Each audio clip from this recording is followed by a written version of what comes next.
efficace. Fait que là, c'est ça. Bon. Fait que là, en ce moment, je fais une chauve-souris dans une planche. Comme si la planche était un morceau de grange, puis que dans ce morceau de grange-là, il y avait une chauve-souris un peu pétrifiée. Ouais, fait que c'est ça. Je vais... Commencer.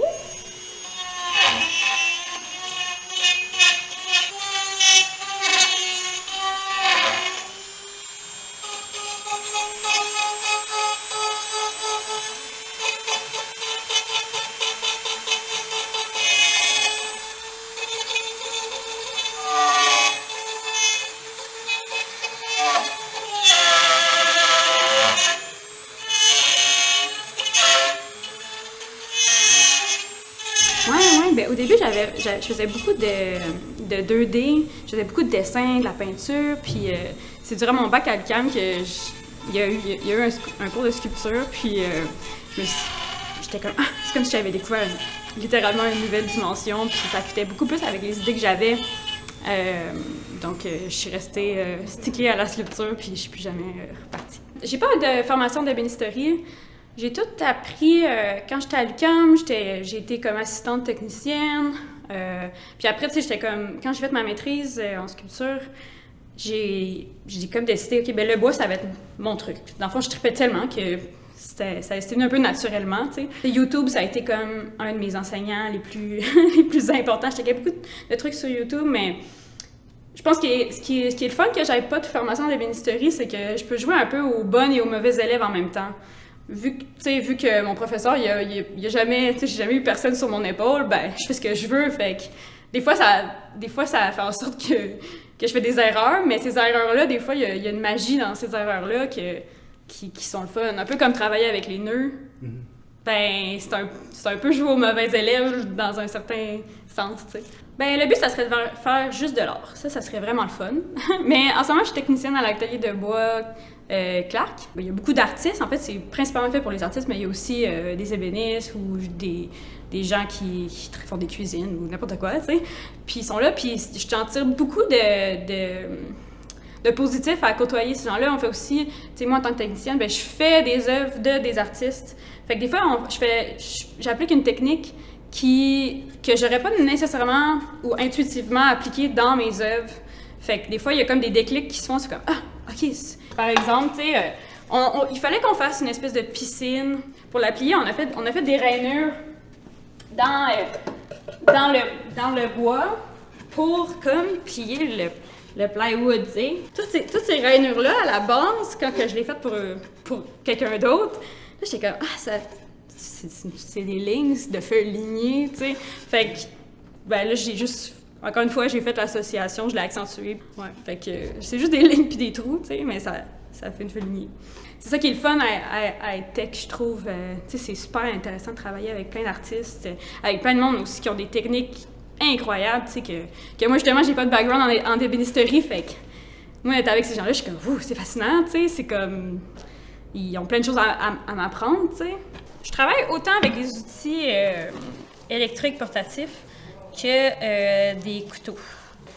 L'un ne va pas sans l'autre pour moi.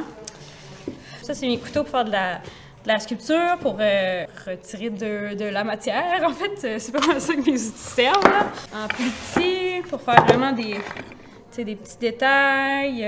Fait qu'ils ont toutes sortes de formes. Ils sont super beaux, je les aime full. Puis, sinon, il y a tout ce qui est Dremel. Ça, cette petite gouge-là, là, c'est incroyable.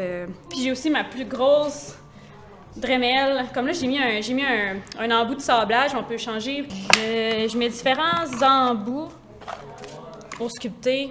Fait que ça va de... Tu sais, ça va de même, ça va de petite boule. Fait que ça retire la matière. Je fais pas tout au couteau ou à la hache, là, c'est comme ça que j'ai commencé à travailler, puis c'est comme ça que j'ai continué à travailler, puis au fil du temps, ben, je m'en cherchais des meilleurs, puis là, ça devient comme un peu une obsession, là, puis je sable aussi avec mes Dremel, fait que c'est super pratique. C'est un peu un hack de sculpture.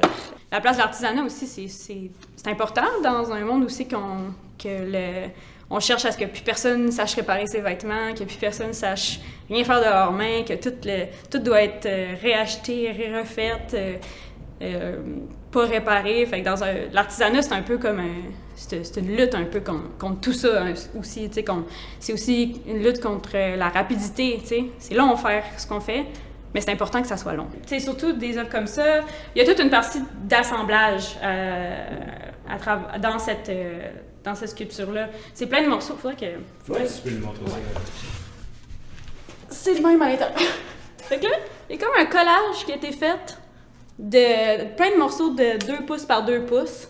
Puis c'est tout collé avec... c'est un immense collage, finalement. Puis... je remets parce que c'est lourd, là, mais... C'est un immense collage de noyer cendré pour, finalement, faire une espèce de bloc. Fait que là, après, une fois que la forme est faite, ben là, le travail sculptural peut être appliqué. Fait que là, on travaille en réduction. Après, ben il y a tout ce qui est sablage. Puis là, le sablage, c'est tout le temps trop long. C'est tout le temps super long. Ouais, c'est une grosse étape là, dans la sculpture. Surtout quand, ben, si on fait le choix que ça soit sablé, c'est une étape vraiment intense. Ouais, ça prend du temps. OK. Je travaille à l'atelier de bois Clark. C'est un atelier de bois collectif qui fait partie du centre d'artistes Clark, qui a une galerie un peu. Qui a une galerie et un atelier de bois. Mais là, on s'en va à l'atelier de bois, là où la magie opère. Mais c'est super pratique parce que mon atelier est juste sur le bord. Fait que je peux comme. Si j'oublie quelque chose. Ah non, c'est vrai. Si j'oublie quelque chose, je peux juste transporter mon bois d'un quai à l'autre, puis c'est pratique.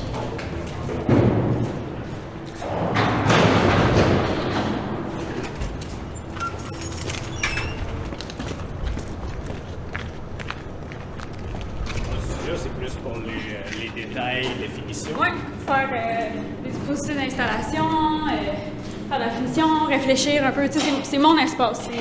Comme ça, ça évite de prendre trop de place dans l'autre.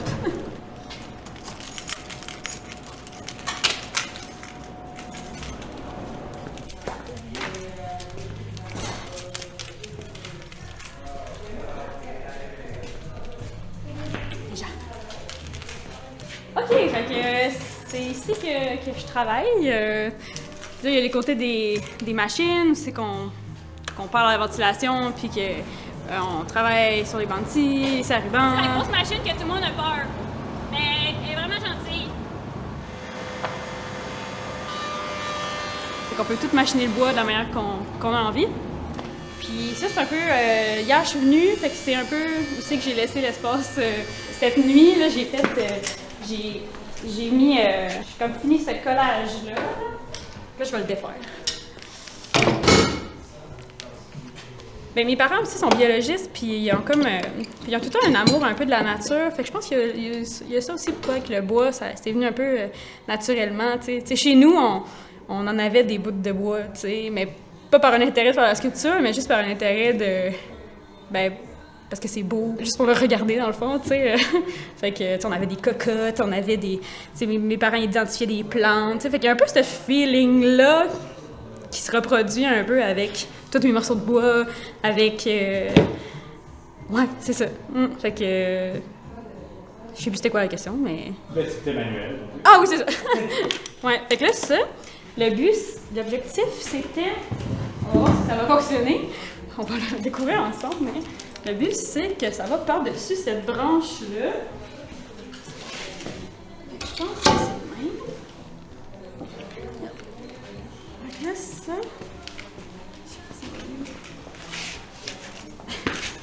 Donc là...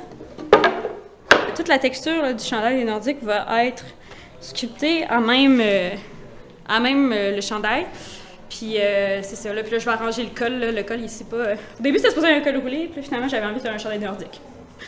Puis, fait que là, j'ai tout fait un collage pour faire...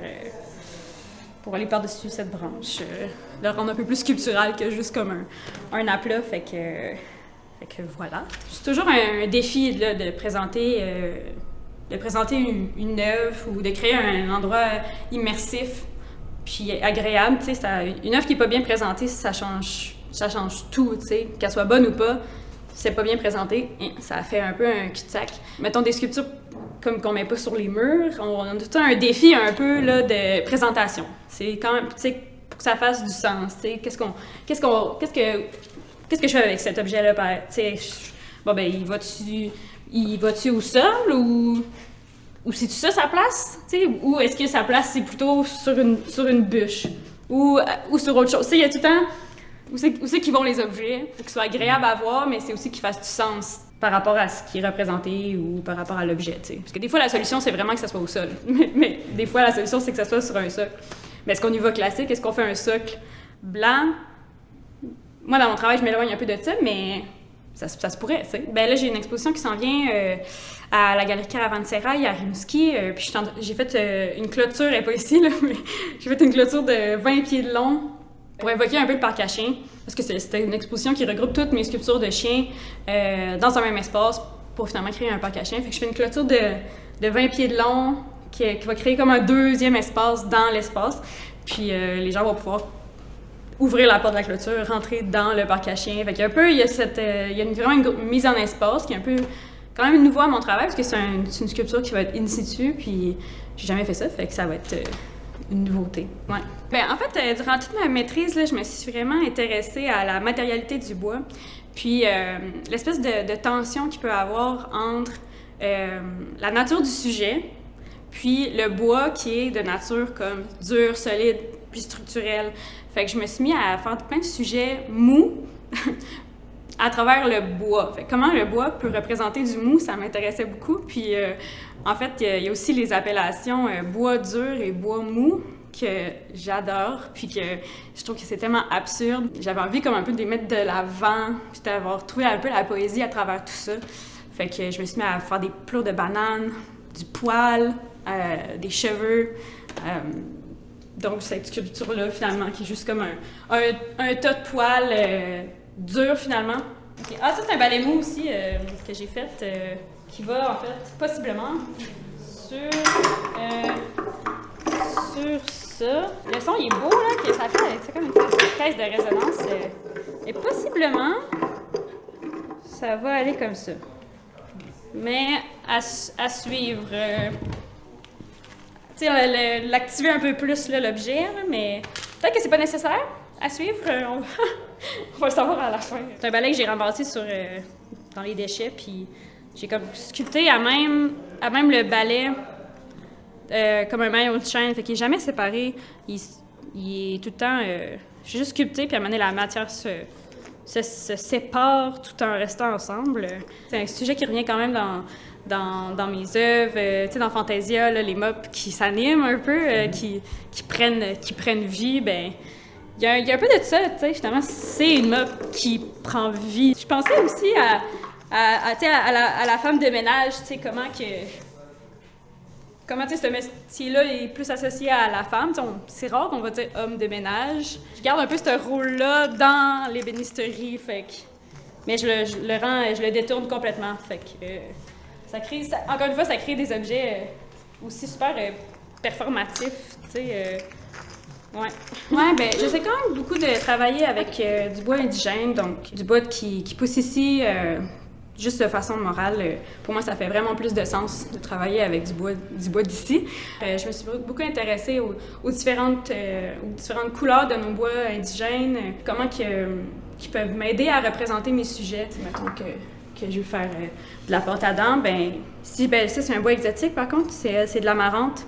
Puis je l'ai utilisé pour faire comme le rouge de la porte à dents. Mm-hmm. Puis avec le tilleul pour faire le blanc de la porte à dents. C'est vraiment le bois en soi qui crée la couleur de l'objet. Des fois, c'est un peu indispensable quand même. Là, les petits outils, ça permet de vraiment comme avoir une précision qu'on n'aurait pas. Tu sais, pour faire des trous de narine, là. Ou une belle fente. Je trouve que c'est tout le temps mieux avec des petits couteaux. Ouais, ben j'aime ça que tu parles des nœuds. Ben moi, j'ai toujours aimé les nœuds. Je voulais toujours les garder dans dans mes œuvres. C'est un peu un mal-aimé de l'ébénisterie aussi, le nœud, parce que, ben, tu sais, il y a comme une structure vraiment différente. Ça peut créer des fissures ou des trous. Fait que, mettons que tu fais un meuble, ben là, tu as un trou dans ta table de cuisine, c'est pas top. C'est tout le temps un peu associé, finalement, à quelque chose qui a une valeur un peu moindre, mais... moi, j'adore les nœuds, puis je veux un peu les mettre en valeur. Puis il y a une œuvre que j'ai faite en particulier, celle-ci, là. Dans le fond, c'est 2 planches de pain que j'ai achetées, puis il y avait des nœuds un peu partout. Puis je les ai coupés au banc-ci, puis réorganisés. Fait que là, le nœud, il est un peu pris un peu comme un élément graphique qu'on peut dessiner avec pour faire finalement un visage. Tu sais, je reprends un peu, tu sais, quand on est dans... Tu sais, je sais pas, là, dans un demi-sous-sol ou un chalet, puis là, ben, tu vois, tu regardes les nœuds dans les planches de bois, puis tout le monde voit des visages, tout le monde voit des yeux, puis ça, c'est un peu notre imaginaire collectif qui fait ça, puis j'ai un peu décidé de l'accentuer dans cette œuvre-là. Fait que ça, c'est un peu absurde, finalement, comme œuvre, mais fait que j'en ai fait un plus petit aussi. Tu sais, je fais pas comme « Ah, il faut que ça soit drôle, il faut que ça soit ci, il faut que ça soit ça », mais je pense que c'est des sujets qui m'habitent. Il y a toujours un côté un peu enfantin dans ce que je fais, mais on dirait qu'avec le temps que je mets dans mes œuvres, ça crée un peu une dualité, une espèce de dualité. Puis il y a toujours un espèce de sadisme enfantin que j'essaie un peu de dégager. Tu sais, tout l'univers, j'ai fait beaucoup de sculptures de chiens. Tu sais, de prime abord, c'est vraiment un univers très, très accessible, très, très ludique. Mais au final, il y a quelque chose d'un peu pathétique dans les chiens que je fais, je trouve. Les chiens sont des projets sculpturaux à long terme. Je les considère un peu comme ça, faits par l'être humain. Puis, tu sais, on a fait un peu n'importe quoi avec les loups. C'est un peu ça, tu sais. C'est comme, ben, on a une idée, on veut faire un chien long, ben on peut faire un chien long. Ben moi, je décide de faire des chiens en coin. Fait que je fais juste comme accentuer un peu des actions déjà faites par l'être humain, tu sais. Ben je pense beaucoup à mes actions de sculptrice, puis des fois, je les associe même à d'autres actions, tu sais. Vu que c'est un métier aussi qui a beaucoup d'hommes, des fois, je fais comme, ben non, mais tu sais, moi, je fais pas de la sculpture, tu sais, moi, je coiffe du bois. Fait que je me suis mis à penser que je coiffais du bois, fait que j'étais un peu comme dans ça, tu sais, comme celui-là, c'est vraiment un bon exemple. Ben, quand je le sculptais, c'est comme si je le peignais, tu sais, puis il y a quelque chose avec le bois aussi qui me fait beaucoup, tu sais, c'est très fibreux, tu sais, ça fait beaucoup penser à des cheveux, fait que le sujet du poil, je trouve tellement que ça fit bien avec le bois, même si on est dans quelque chose de mou du côté poil, puis du côté dur du côté bois. Fait que j'ai beaucoup représenté, tu sais, de cheveux, les tresses. Je suis obsédée par les tresses, tu sais. Je trouve tellement que c'est comme une action sculpturale de tous les jours qui est vraiment intéressante, puis de la mier à une branche, finalement, qui est longue et sinueuse, comme une tresse, ben ça fait du sens, tu sais. C'est comme une satisfaction, tu sais, des fois, avec les petits couteaux, je suis comme pas obligée de mettre un masque, tu sais. Puis s'ils sont bien aiguisés, t'as tout de suite le résultat d'une sculpture qui est sablée, là, qui est finie, tu sais. Tandis qu'avec l'autre, tu sais, ça relève toute la fibre, tu sais. Ça peut être intéressant, tu sais, pour créer de la texture, mais c'est fun d'avoir les deux pour, justement, combiner les textures. En ce moment, je travaille sur... je prends des morceaux de bois trouvés. C'est tout le temps à peu près soit des morceaux qu'on m'a donnés, ou soit des morceaux que j'ai trouvés sur les quais de chargement ici. Je les regarde, puis je me demande à quoi ils me font penser. Tu sais, par exemple, ben ça fait partie de la série que je fais. Ben c'est comme un apron. En fait, c'est juste ce morceau de bois-là, ça me faisait penser à un apron, donc j'ai sculpté un petit napperon de cantine à travers. Ben là, il reste encore une fois à voir comment l'activer dans l'espace. Il y a beaucoup de 2x4 aussi sur le quai. Puis avec des 2x4, je tourne des bières au tour à bois. Puis là, le but, c'est de créer une espèce de colonne de bière. Ça risque d'être ça pour l'instant. Fait que, il y a des canettes, des bières, c'est une fin du monde. C'est comme des référents un peu aussi beaucoup à mon adolescence, où, tu sais, j'ai travaillé dans un centre d'achat pendant 6 ans, tu sais, fait Puis je passais tellement de temps derrière, genre, à chiller dans un couche-tard, puis je pensais un peu à toutes ces affaires-là quand... Puis tu sais, les tas de bois, maintenant, me font penser à des tas de bière. Tu sais, juste parce que c'est ça les associations que j'ai en dedans de moi, mais c'est intéressant de les exploiter.